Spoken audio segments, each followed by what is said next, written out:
Welcome back. Turning now to new developments tied to an issue that has Republicans, I should say, on defense and could swing elections across the country this year, just like it did in the 2022 midterms: abortion access and reproductive rights. The politically and morally complicated issue of when life begins was thrust back into the headlines this week in a big way when Alabama's Supreme Court ruled that embryos should be considered children and that there could be legal penalties for destroying them. Since the Supreme Court's decision to overturn Roe v. Wade, laws around reproductive rights and abortion have turned into a complicated patchwork. Abortion is banned or severely restricted across a wide swath of the country now, and activists on both sides of the aisle are pushing a number of ballot measures to protect or further limit abortion access at a state level in November. In Maryland and New York, amendments aimed at codifying abortion rights in their state constitutions are already set to be on the ballot. And at least 11 other states are working on getting proposed measures on the ballot this year, the majority of them brought by pro-abortion rights groups following successful campaigns in red states like Kansas and Ohio.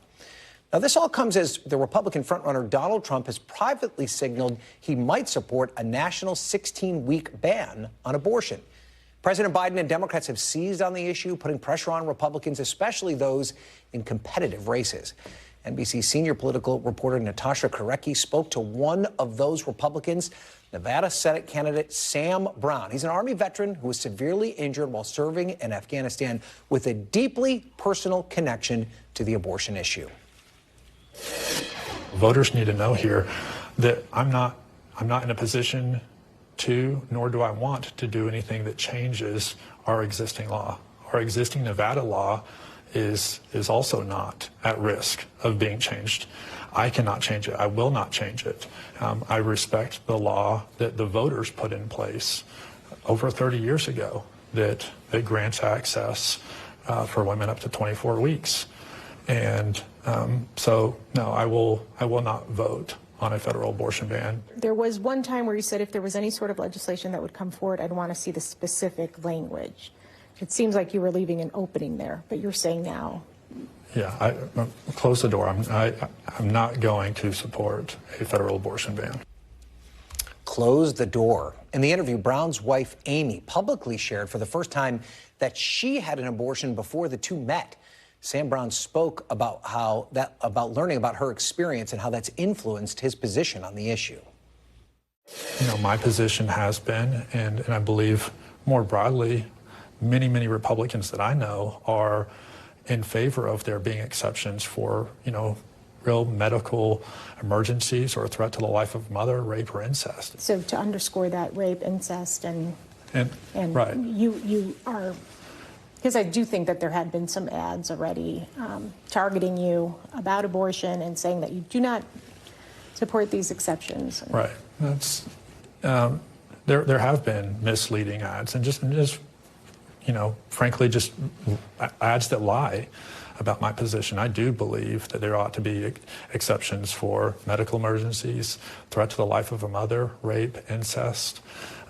But again, these are things that are very easy, you know, to just say and just sort of, you know, have people run through a checklist. Let's not forget that, you know, we're talking about someone's life and someone who's really in a tough spot, and that's why, you know, Amy has used her own personal experience, and I support her as her husband to share her message of what she felt like her choices were, and what her life was like before, during, and after her pregnancy. Joining me now on set is NBC News senior national political reporter Natasha Korecki and NBC's Dasha Burns, who's covering the Republican primary and abortion politics. Natasha, obviously a fascinating interview, a compelling character who's at the center of this raging debate across the country. Tell us a little more about your interview with the Browns, and in particular about his wife Amy sharing her story and the complicated emotions that she has around it. So complicated, Brian. She told us she felt a lot of remorse about her abortion, a lot of regret around it. And you could really see that come across in the interview.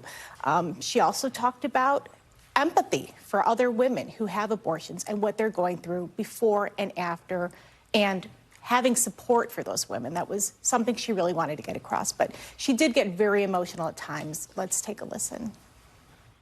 I think when I made my choice, I was under the impression that I was choosing freedom, but I did not receive freedom.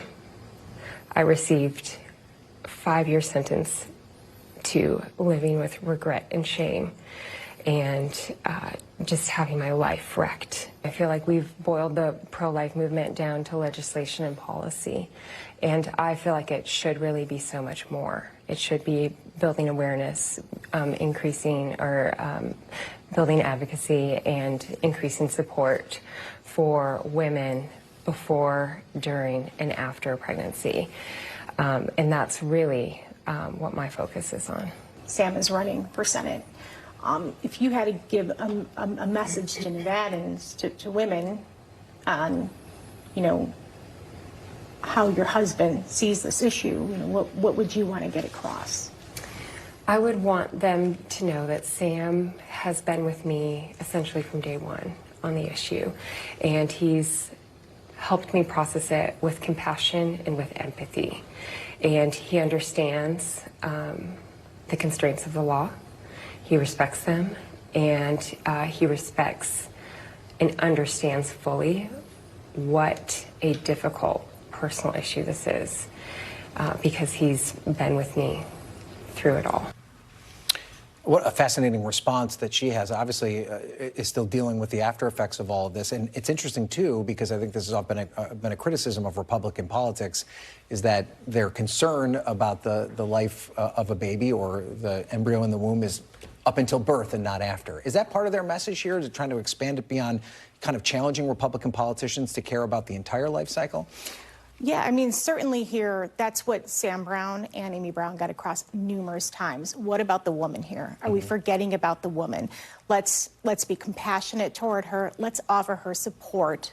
I think one point Sam said, shame on us if we don't offer women support. And certainly, there's some political realities there, of course. Right. Let's talk about, I mean, there is politics here, right? I mean, this is a difficult position to be. Nevada is certainly a swing state. This isn't the type of state that's necessarily ruby red. He's challenging an incumbent in Jackie Rosen. Does he feel the need to tilt toward the center on this issue? Is that part of why they're sharing their story now? Well, I mean, I think the timing is he feels safe in his primary. He's a front runner by polling and fundraising, and also, now he's moving into this. He's getting attacked by Democrats, and this is going to be a big issue in Nevada. Abortion is very popular with lots of support in Nevada. He knows that. They have a 24-week ban right now. He had to get that across, that he would support that ban. And also, federal abortion bans, very unpopular, particularly in Nevada. He got that across to us numerous times. He would not support a federal abortion ban. Thanks for watching. Stay updated about breaking news and top stories on the NBC News app, or follow us on social media.